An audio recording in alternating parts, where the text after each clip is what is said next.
Okay.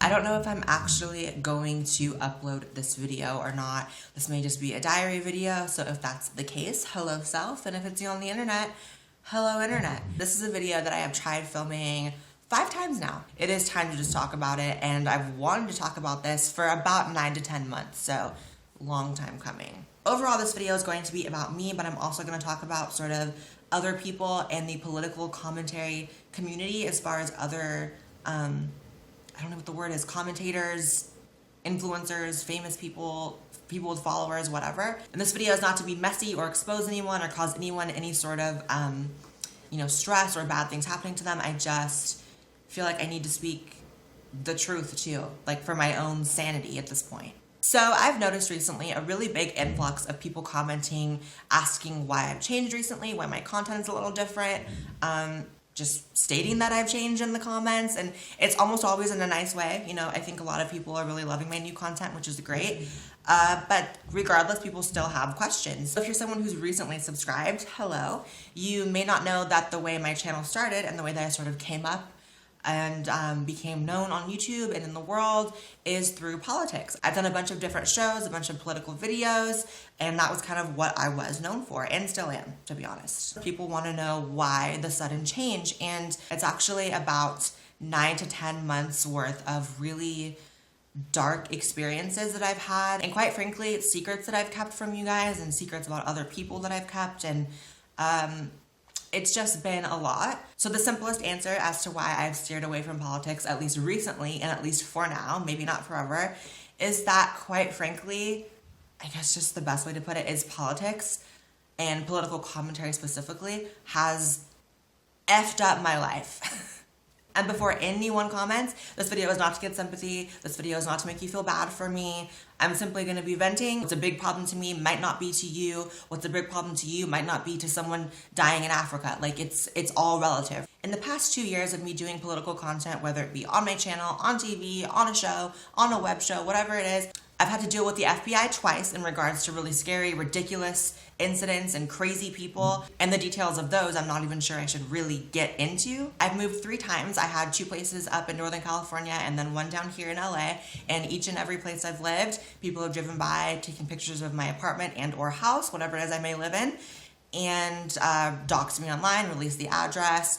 I guess the purpose of that is just to, publish my info in the hopes that someone will come and hurt me. I really don't know what other sort of motive that could be. I've dealt with people entering the place that I live. I've had multiple family members, employers contacted, harassed. I guess because I'm self-employed, people can't do that to me, so they go and do it to my family. I've had multiple incidents in public places where someone has either thrown something at me or said something really disgusting, or there's been multiple occasions in bars and in clubs and stuff where people have tried to fight me. One incident in particular was in an LGBT club just a few streets over from my house, which you think would be maybe a safe haven for someone like me, but that wasn't the case.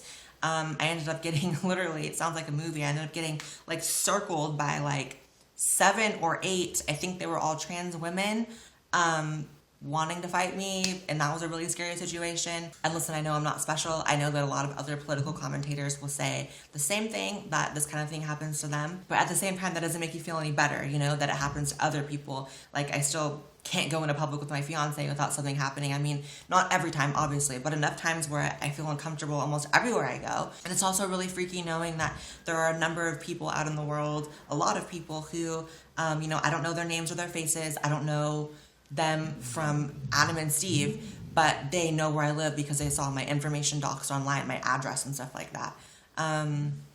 That's really scary. And the fact that it's happened every time I've moved, it kind of makes me feel like it's not something that I'm going to be able to escape. So all of that to say, the FBI incidents, the going out in public and having people try to fight me, the doxing, the stalking, the people entering my building, all that kind of stuff, my family being harassed, and I am at such a place where I feel like, has it been worth it? That's the question that I've been asking myself so often. Has it been worth it?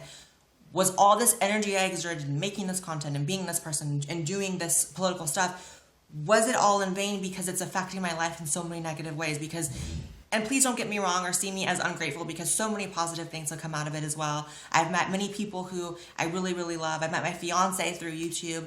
I've been able to make a living to where I can support myself and support my family.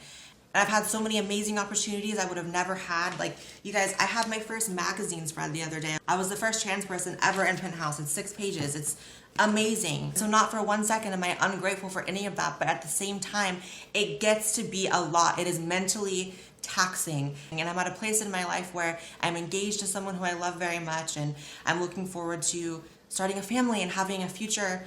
And it's been hitting me more than ever recently that, dude, if my cousins and like people who aren't even my immediate family are negatively impacted by people who want to, you know, cause trouble and make a stance because they're so anti-me, what would my future child or children have to deal with as a result of the content I've made in the past? And that's something that really messes with me.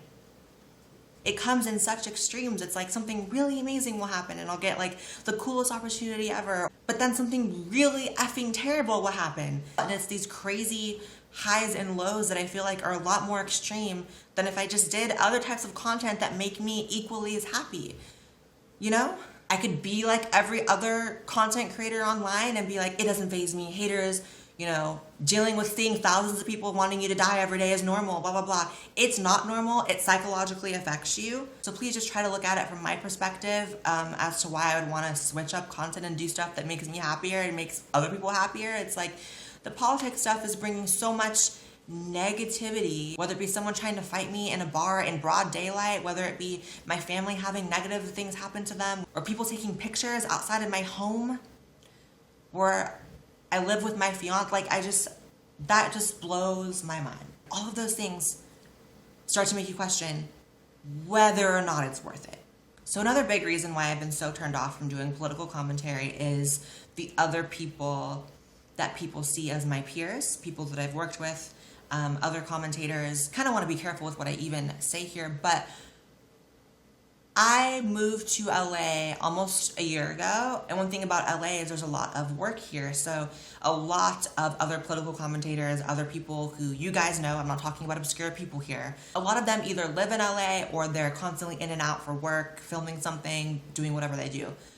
So I've met almost all of them. People I've either been on their show or on a show with them, or I went to a dinner with them, an event with them, or I became close with some of them. The amount of them that I've met that have told me either directly or in a roundabout way that's very clear that they don't believe everything that they say that they believe when they're on camera. A lot of them just flat out don't believe. They're just actors. They're just actors. I don't know how else to put it. I had one person who I went on their show and I was in the green room, which is like the makeup room before you go on camera. The host of the show comes in and it's like, hey Blaire, you know, small talk. Hey Blaire, wanted you on for a while. So glad you're here. Nice to meet you. Let's take a picture, blah, blah, blah. They pull me aside and say, I just want you to know, Blaire, I don't feel any negative way towards you or trans people. I know we talk negatively of trans people a lot on the show, but that's just because it's kind of what the fans want. But it's just kind of where we're at right now. And I was taken aback because I felt like that's really fraudulent that you would feel the need to go on air and say something negative about trans people or transgenderism or whatever, but it's not really how you feel. He also said he has like a trans cousin or something like that, and that he feels bad that they're the butt of every joke on his show or whatever. And I was like, but almost every person I met after him was almost always consistently like that. Because you start learning things like, oh, almost all of them hire people to tweet and Facebook post and Instagram on their behalf, tweeting out opinions on their behalf, which I feel like is unethical because if people are following you because they believe you're some intellectual and they trust your opinion and they're going to shape their opinions a lot of times on an issue based on your opinion, and it's not even actually your opinion, it's something that you paid someone to assume is your opinion, and you're so much of a rigid, like, binary thinker that it's easy just to pay someone, like, yeah, tweet out the standard response, and this is what it is. It's like, I don't respect that. And I don't really know what it is about me in particular that makes people feel comfortable enough to sort of reveal to me that, you know, they don't believe all the things that they say they believe on camera. I'm not talking about small things either, you guys. I'm talking about, like, huge principal positions. I'm talking about, like, the kind of stuff that a lot of you guys follow these people for, they don't even actually believe. Like, it's just crazy. Months ago, I was gearing up to do a tour, which never happened because the tour company completely screwed me over.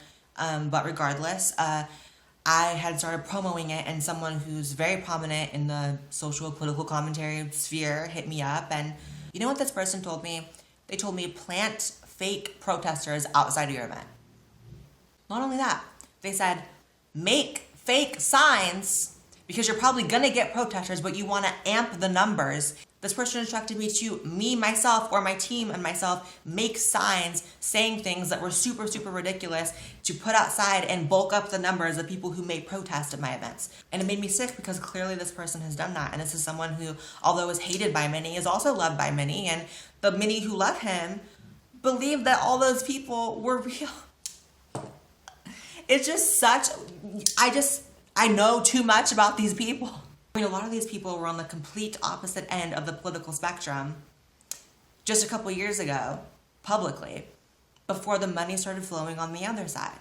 And that makes me uncomfortable, not because people can't change or have an awakening or, everyone changes their opinions on certain things, but you realize that it's not actually a change of opinion that's organic and real when you meet them and you see for yourself how fake they are.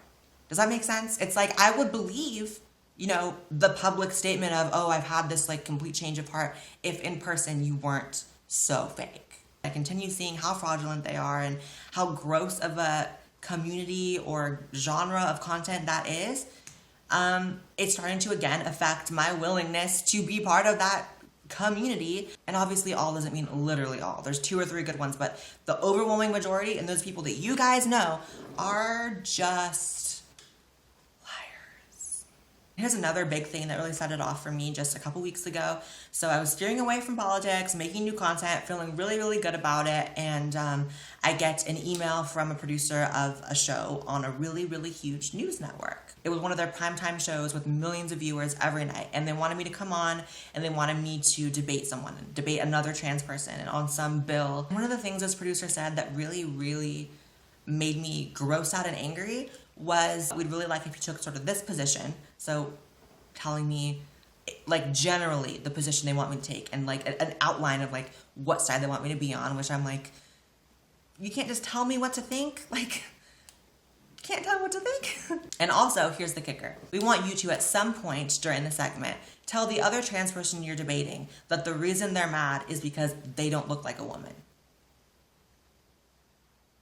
So let me just make this clear. They tried instructing me to insult someone's looks, dehumanize them live on air, primetime show, millions of viewers. And maybe it's me being naive. I'll totally own up to that if that's the case. But I didn't think network news worked like that. I'm no one's attack dog. I'm no one's pit bull in a skirt. Like, I'm not going to do that. So again, all of this is just to paint the picture of why I've gotten so turned off from politics, because I've seen what that world is. And I already know some people are going to comment like, what do you expect, Blaire? It's politics. Like, everyone's like, it's a dog eat dog world in politics, whatever. But at the same time, what I always viewed political commentary as was something different, because I felt like commentators don't have a dog in the fight. They're not politicians. They're not in the government. They don't have a reason to do anything but be truth tellers and speak truth to power, but that's not the case. It's like I'm having all these awful things happen in my real life from people who hate me because of politics. I'm meeting all these people involved in political commentary who are almost always really bad people. I'm getting asked to do fake stuff on network news. It was not what I thought it was going to be getting into YouTube. I know I signed up for this, but at the same time, me starting a YouTube channel from scratch from my bedroom on a 480p webcam is not knowing what I was getting into. I had no idea. And it's just not a world that I feel super comfortable in. Do I still care very much about politics? Absolutely. But being involved in this commentary world is so toxic. That felt amazing. That venting session was so necessary. When I say it was so necessary, it was so necessary. It felt amazing. This is stuff that I have kept in for so long. But everything in the dark comes to the light, or whatever that quote is. I don't know. Regardless, I love you guys. I hope you enjoyed this video. I hope it did something for your day. Follow me on Instagram, subscribe to this channel, comment your thoughts below, because I am super interested to see what people think about this one, for real. If you've never commented on a video before, comment on this one, because I know some of you guys have followed me since the very beginning. Just let me know your thoughts, and I will see you in the next video. Why do I even have these, girl? Like,